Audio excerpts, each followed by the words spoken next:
विद्यार्थी मित्रों, आज हम कक्षा 10वीं की दूसरी कविता संतवाणी ये समझने जा रहे हैं। ध्यान से सुने और समझे।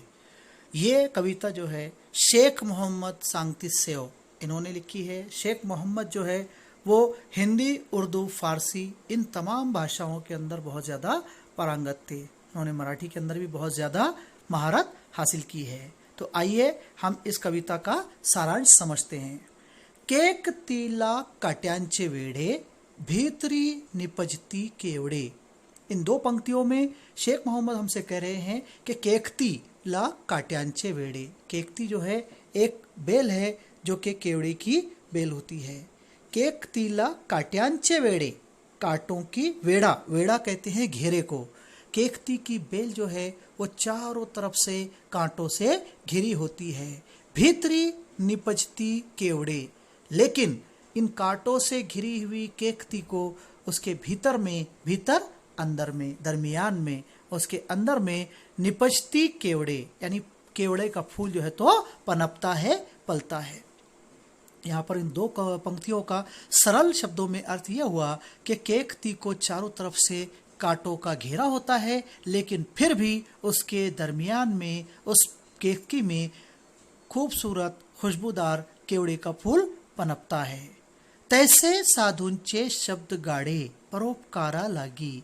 जैसे केकती चारों तरफ से कांटों से घिरी होती है और उसके दरमियान में केवड़े का फूल पनपता है, ठीक वैसे ही साधु के शब्द गाढ़े, गाढ़े यानी कठिन, बहुत ज्यादा कठिन होते हैं, कठोर होते हैं, सख्त होते हैं, लेकिन वो परोपकारा लागी यानी वो ऐसा लगता है मानो हम पर एहसान कर रहे हों।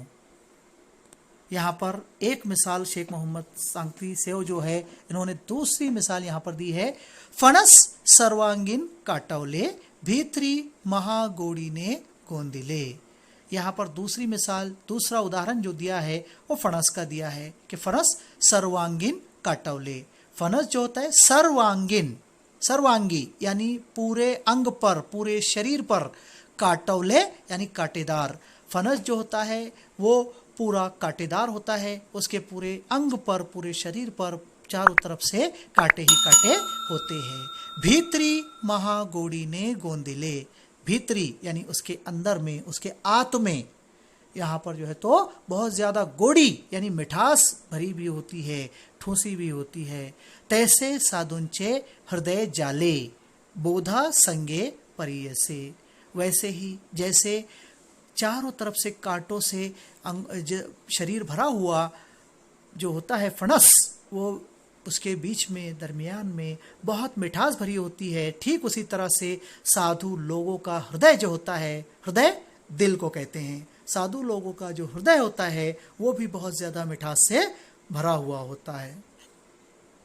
यहाँ पर तीसरी उदाहरण जो है तो यहाँ पर नारळ से ली गई है। नारळ कठिन दिसे बाहर।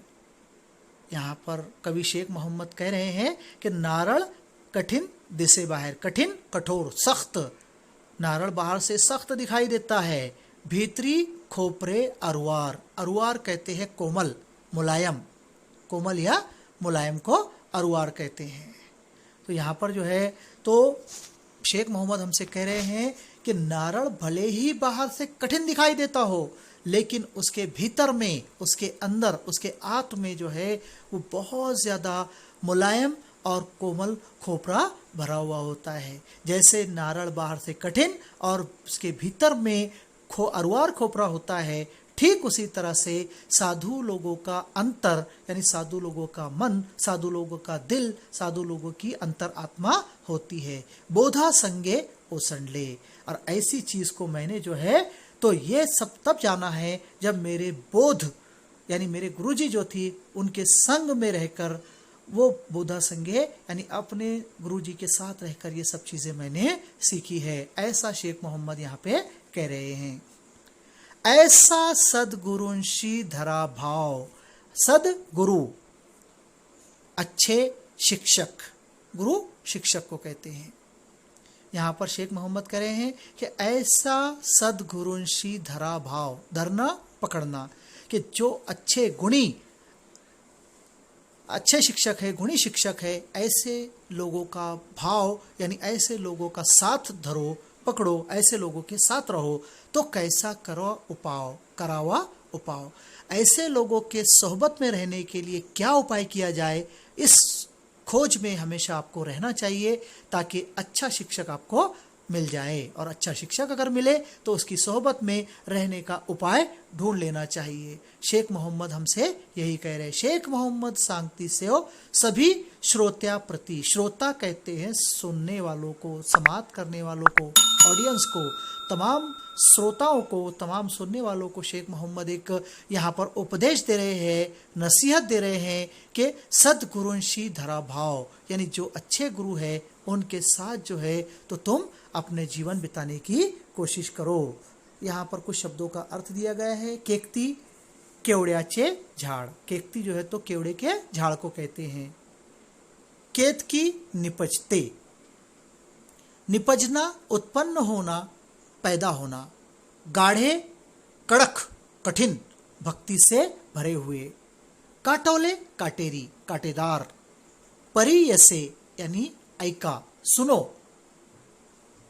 अरुआर मृदु, कोमल, मुलायम।